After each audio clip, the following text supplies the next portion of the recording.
eu pôr para gravar. Aqui, pessoas, nós vimos já aquela questão dos 3 domíniozinhos do Vese. Lembra? Arquea, bactéria e eucária. Tranquilo.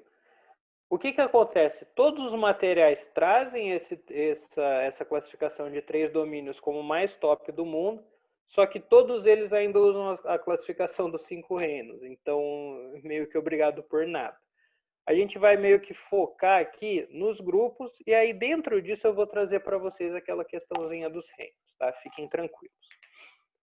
Antes da gente falar sobre qual que é um dos reinos, nós precisamos endereçar aqui esse elefante branco da biologia, né? Essa coisa que meio que ninguém sabe direito o que fazer, né? Que é o vírus. Primeiro grupo importante que a gente vai falar, não vou falar de ser vivo, né? Não vou falar o primeiro grupo de seres vivos, porque existe todo um debate, mas o primeiro grupo de coisas que nós vamos se preocupar no momento é justamente falando então sobre os vírus que estão presentes aqui. E, enquanto a gente ainda estava lá no presencial, na aula que eu dei para vocês sobre célula, na nossa aula sobre célula, eu cheguei a comentar brevemente um pouquinho sobre o vírus, né? A questão do vírus não ser considerado para a biologia uma estrutura celular. Porque nós compreendemos células como uma junção de alguns compostos, né? É uma membrana plasmática, é um citoplasma, e esse citoplasma pode ser rico em organelas ou não, mas assim, você precisa ter uma membrana que delimite essa célula, e dentro dessa célula você precisa ter pelo menos lá um ribossomo e um DNA, né? Para essa célula ser minimamente viável sozinha. O vírus entra no ponto de divergência, por quê? Quando você olha para o vírus, quando o homem descobriu o vírus, e isso foi um pouco depois, porque vírus é muito difícil. Nós vamos ver a questão das bactérias, a bactéria já é muito microscópica, só que o vírus ele é 1000 vezes menor do que uma bactéria. Então foi só um dos últimos micro-organismos que a gente conseguiu ter conhecimento. E aí, na hora que eles começaram a estudar a composição daquilo, eles viam que não batia muito com a composição que nós mesmos delimitamos para uma célula. Nós nunca podemos perder de vista o fato de que várias dessas coisas que nós estamos falando, elas são 100% artificiais, né? Não a célula ser 100% artificial, mas eu julgar aquilo como um ser vivo ou não, é porque de acordo com os parâmetros que o homem delimitou, aquilo não se encaixa. Então, entendem o que eu estou falando? É uma coisa muito que nós fizemos. Aquela classificação biológica foi uma coisa que, nossa, você não vai chegar para um gorila e passar toda a classificação do gorila do reino à família para ele. Não faz diferença para qual ordem é a ordem dos gorilas. Isso não importa. Então, a questão do vírus ser um ser vivo ou não para nós, ela não é tão assim, sabe? É uma coisa artificial. Engraçado que uma coisa 1000 vezes menor que uma bactéria é o que mais mata. Então.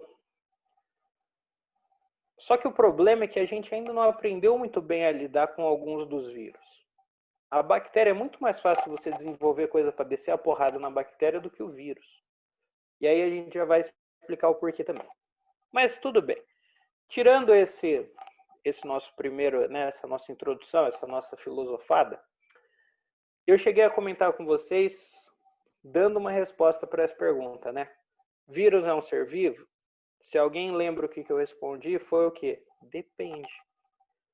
Depende do parâmetro que eu uso para analisar. Isso acaba ficando, de fato, a cargo do cientista. Você tem toda uma corrente de cientistas que vai lá e defende o fato firme de que o vírus não é um ser vivo, porque a estrutura celular dele não é a estrutura normal, não é a estrutura que nós conhecemos, e o metabolismo dele não é completo sozinho, ele precisa estar dentro de alguma célula para poder fechar o seu ciclo. Isso é válido? Isso é válido. Só que tem toda uma corrente de cientistas que vira e fala, cara, Tudo bem, só que eu não posso levar em consideração que essa estrutura do vírus é uma precursora de célula? Posso. Eu não posso levar em conta que mesmo o vírus não conseguindo completar o seu metabolismo, ele tem um metabolismo. Tudo bem que esse metabolismo depende de outra célula, mas, porra, é um ciclo. É um ciclo de vida. E tá errado eu pensar dessa forma? Não tá. Hoje em dia acaba ficando a cargo do cara. Você vai com aquilo que você julgar mais coerente, tá? Com aquilo que lhe for mais palatável. Lógico, no ensino médio, o vestibular não vai chegar e jogar esse questionamento para vocês numa pergunta de vestibular. Isso não seria nem correto fazer, justamente porque não existe uma resposta, tá? Pode ser que daqui a pouco surja um consenso e aí a ciência aceite, nós tenhamos que passar a usar? Sim, mas enquanto isso, literalmente vai ficar a cargo da pessoa. Bom, dando um geralzão dos vírus, o que nós podemos falar aqui que é super importante a respeito das células? Seguinte, da célula não, né? Da estrutura. Os vírus, hoje em dia, a gente classifica os vírus como sendo acelulares. Então entra naquela discussão de que a composição do vírus, a estrutura do vírus, não bate com a estrutura mínima que a ciência considera como uma célula. Então, ele vai ter lá uma composição, essa composição não é suficiente para eu classificá-la como celular, então eu vou dizer que o vírus não é composto por célula. Esse é o primeiro ponto do pessoal que fala que não é um ser vivo. Porque se vocês lembrarem da nossa aula de célula, quando eu falei para vocês da teoria celular, o primeiro pilar da teoria celular era que todo ser vivo devia ser composto por célula. O vírus não é. Atualmente a gente trata o vírus como acelular. Tá? Tem gente que trata o vírus até como uma entidade. É impressionante. Tem gente que usa essa palavra para se referir ao vírus. Ao invés de falar célula, prefere falar entidade. Tudo bem, vai da pessoa. A questão de ser muito pequeno. Eu coloquei aqui, mais a título de curiosidade, você precisa de uma microscopia eletrônica muito avançada para você conseguir ver um ser vivo, um vírus, perdão, mesmo numa placa de Petri. A microscopia, para você enxergar uma bactéria, ela é uma microscopia eletrônica um pouco mais convencional.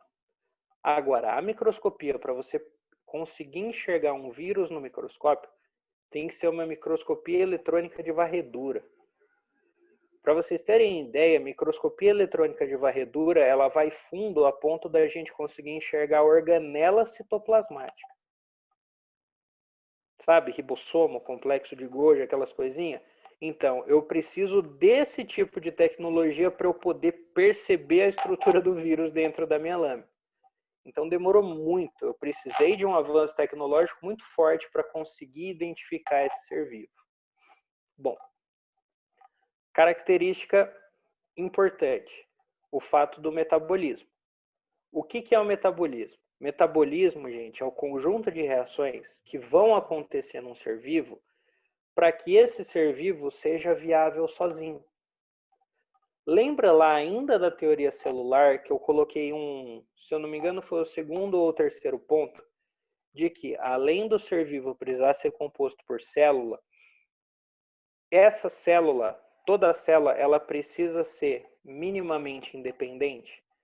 Ela precisa conseguir fazer as principais funções de forma independente, que é o quê? Produzir energia, digerir alimentos e se multiplicar de maneira independente. O vírus não consegue fazer isso.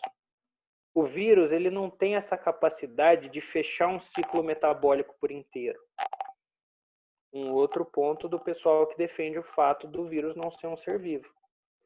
Pelo fato dele não ter um metabolismo próprio, pelo fato do vírus não conseguir fechar um ciclo por si só, a gente classifica ele como parasita intracelular obrigatório. Para ter esse fechamento de ciclo, o vírus precisa de uma outra célula. O vírus precisa estar dentro de um hospedeiro. E aí a gente vai ver daqui a pouquinho como isso funciona na hora que a gente falar do ciclo. Mas é assim, o fato do metabolismo não conseguir se fechar sozinho obriga o vírus a precisar de uma outra célula para fechar esse ciclo por ele. Tá? Então, as coisas aqui são causas e consequências. Tá? O metabolismo próprio ausente e a necessidade de um hospedeiro é causa e consequência. E, por último, os vírus são agentes infecciosos. Né? Os vírus, quando infectam algum tipo de ser vivo, pode causar um malefício, podem se tornar parasitas. Né? Nós estamos aqui vivendo uma pandemia disso, e aí entra no grupo de doenças que a gente chama de viroses. Só um detalhe, viu? Os vírus, eles podem ser agentes infecciosos, só que a questão do agente infeccioso do vírus é uma... Fugiu a palavra. É uma condição. É uma condição quase que espécie específica. Porque lá no começo do coronavírus, por exemplo, o pessoal ele meio que ficou pensando, né, da onde que veio o vírus e tal, e aí meio que se chegou num consenso a parada do morcego, né, que era um vírus de morcego, tal e tudo mais. No morcego, o coronavírus estava suave. No morcego, o coronavírus não fazia porra nenhuma, cara. Mudou a espécie do vírus, causou todos esses malefícios no ser humano. Então percebam, ele é um parasita obrigatório, só que ele não necessariamente sempre vai ser um agente infeccioso obrigatório. Ele pode estar parasitando uma outra célula, ele pode estar parasitando um hospedeiro, sem trazer malefício para esse hospedeiro também, né? Ok? Então, beleza. Nisso a gente fecha aqui um pouquinho a introdução do vírus. Como assim parasita obrigatório? Ele precisa estar dentro de uma célula para fechar o ciclo de vida dele. Se ele não estiver dentro da célula, o ciclo do vírus não termina, ele não se reproduz. Ele não gera novos vírus. Então, ele precisando estar dentro, ele precisando estar infectando essa célula, torna ele um parasita, né? O parasita é todo indivíduo que infecta outro. E obrigatório por quê? Porque se ele não fizer isso, ele não se reproduz. Então ele tem a obrigatoriedade de infectar uma célula em algum momento do ponto de vida. Aí, se ele não infectar a célula, ele morre. Se ele não infectar a célula dentro de um certo período de tempo, ele morre. Tá? Ele literalmente morre. Ele não vai para frente. Bom, aqui então, composição básica do vírus. Eu peguei um vírus ainda meio psicodélico aqui, né? Umas cores meio vibrantes, só para a gente dar uma acordada que já está meio de noite. Seguinte, vocês veem vários tipos de vírus na escola, né?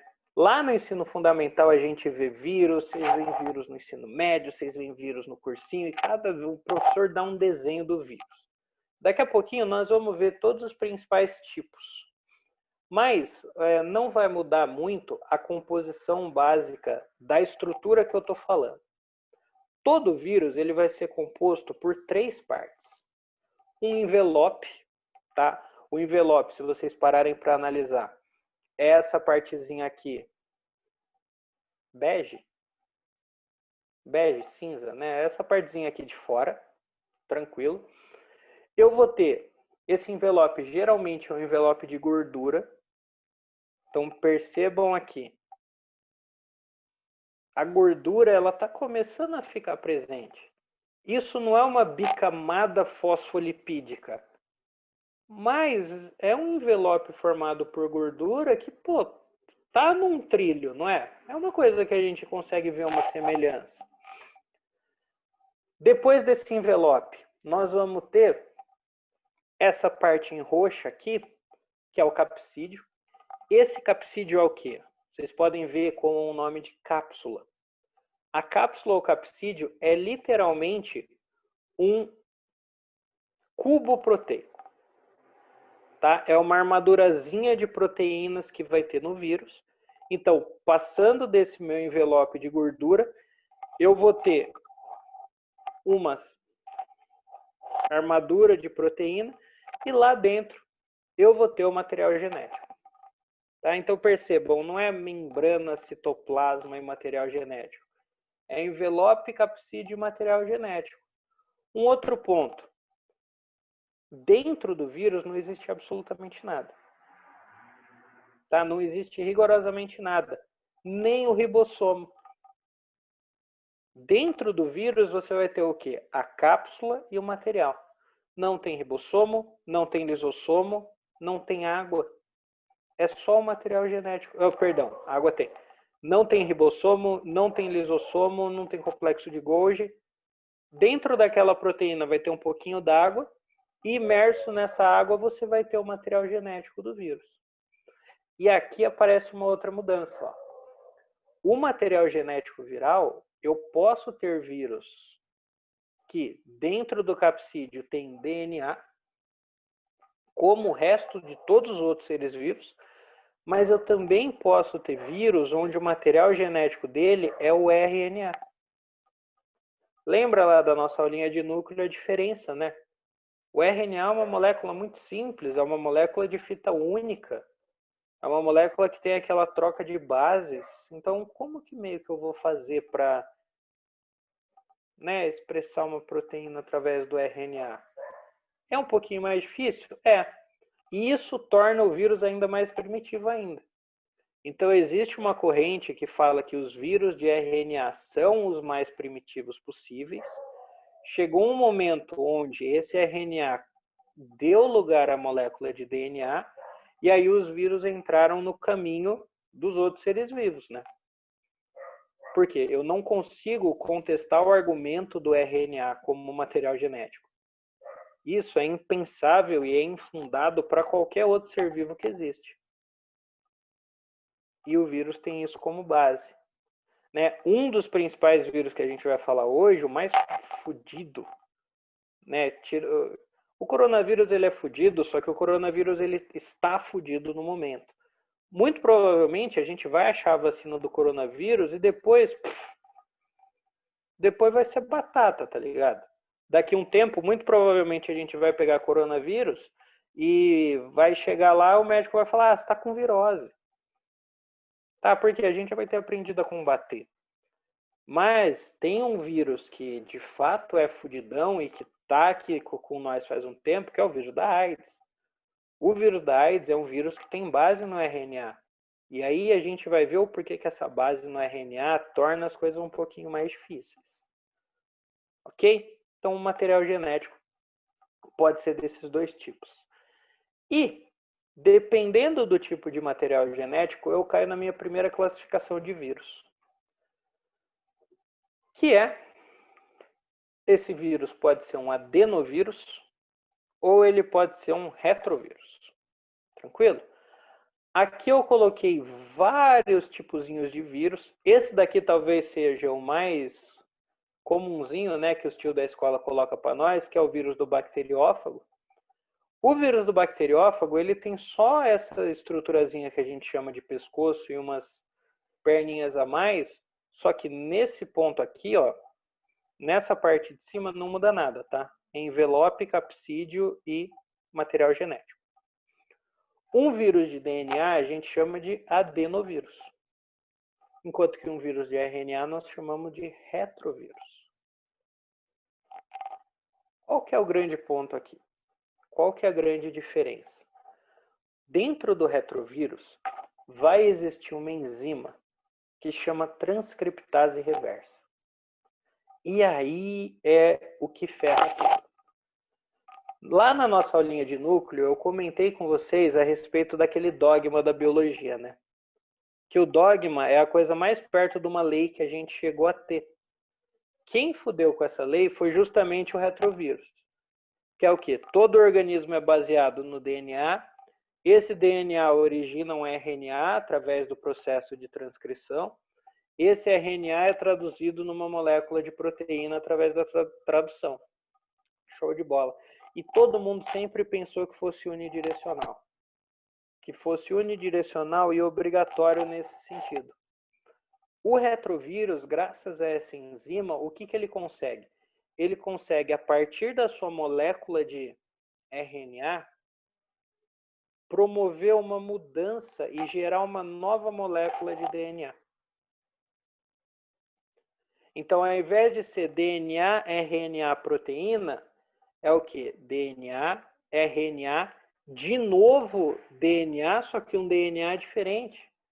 E aí eu vou ter uma outra expressão. Essa questão da transcriptase reversa eleva muito a taxa de mutação do vírus.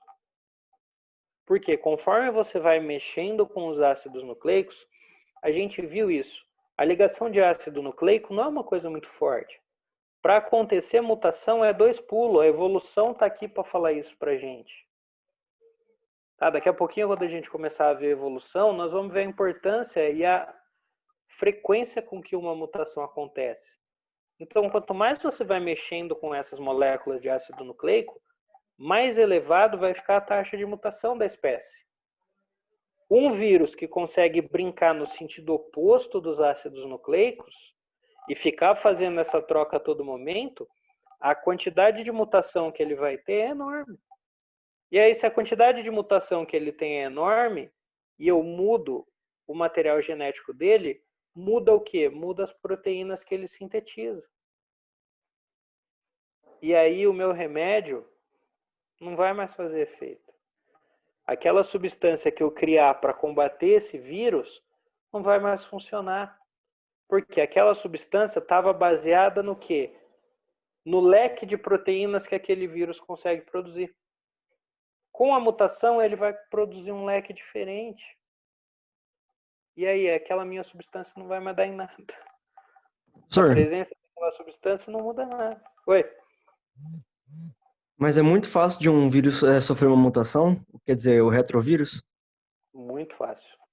Muito, Nossa, muito muito fácil. fácil mesmo. Muito fácil. Ah, o vírus da AIDS. Quanto Ele é tempo um a vírus gente fala mutante, da eu sei, AIDS? por isso que ele ataca o sistema imunológico. Sim. Mas quanto tempo a gente não fala do vírus da AIDS? E uma Há muito coisa, a tempo, AIDS né? não tem cura. A AIDS não tem cura. Porque toda vez que você estuda o vírus suficientemente para pegar as proteínas que ele produz, já foi o tempo de uma mutação acontecer, ele produzir 2, 3 proteínas diferentes que invalida aquele remédio. Você tem vírus que, por exemplo, estão completamente erradicados. Não tem a vacina, tem o coquetel do HIV. A vacina do HIV a gente ainda não chegou nela, Mariana. Você tem um tratamento para o HIV que ele é paliativo. Ele não é curativo. Mas calma aí, a gente já vai voltar a falar sobre isso. Perdi o que eu estava falando, calma aí. Professor, O que eu estava falando mesmo? Oi. O que eu você estava falou que falando? o retrovírus é muito fácil dele sofrer uma mutação, então a gente tem pode-se dizer que a gente tem uma penca de vírus mutante por aí, não é? Ah, é uma enormidade. Nós temos uma enormidade de vírus mutante. Cara, a gente pega virose 2, 3 vezes por ano. Volta e meia nós Faz estamos muito tempo que eu passando não pego, mal. viu? Não, sim, mas volta e meia a gente está passando mal, o médico vai lá e fala, você está com virose. Porra, não pode existir tantos vírus assim. E por que a gente não se preocupa em ir um pouco mais a fundo na virose? Vocês já pararam para pensar nisso? Por que a gente às vezes trata o termo virose de uma maneira tão genérica? Pra mim, virose, aquela doença que dá diarreia, vômito. Então, causada por um vírus. Se é uma doença que sempre dá a mesma coisa, por que não tem uma vacina para virose? É por que não? Boa pergunta mesmo. Mutação. Porque ele tá Porque sempre mudando. porque a virose não é causada por um tipo de vírus. Mas você tem uma variedade de vírus com uma variedade de mutações e que, como não é algo que seja, como que eu posso colocar, nocivo à saúde assim, ninguém morre de virose, né? Virose você vai ficar passando mal um tempo, seu organismo vai descer o cacete no vírus e boa. não compensaria, entre aspas, você investir numa vacina para isso? Então, cara, deixa o vírus lá, deixa ele ir mudando, vamos pegar essa porra 2 vezes por ano, vamos passar mal, vamos pegar uns atestados do trabalho e boa. Não compensaria o trabalho de você investir numa vacina de um vírus que vai mudar daqui a pouco. O HIV é diferente.